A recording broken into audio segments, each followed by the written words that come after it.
Hello అందరికీ. నార్మల్గా packets తెచ్చుకుంటాం కదా మనం, పూరీలు కానీ ఏవైనా కానీ. అలాంటివి మనం తెచ్చుకున్నప్పుడు పూరీని పూరీలాగా చేసుకొని తింటాం, దోసపిండిని దోశలాగా పోసుకొని తింటాం. కానీ నాకు మాత్రం పూరీని రోటీలాగా చేసుకొని తినడం అంటే చాలా ఇష్టం. అది పెనం పైన కాదు, ఇట్లా కాల్చుకొని తినడం అంటే మహా ఇష్టం. ఎందుకంటే కాలితే అదొక స్మెల్ అనమాట, చాలా బాగుంటుంది.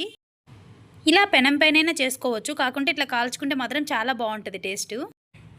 ఈ పూరీని నీట్గా కాల్చేసి రోటీలాగా చేసిన తర్వాత నేను ఆనియన్స్, టమోటో, తర్వాత వచ్చేసి కొంచెం క్యారెట్ అన్నీ సన్నగా కట్ చేసుకున్నా. క్యారెట్ని అయితే తరుక్కున్నా.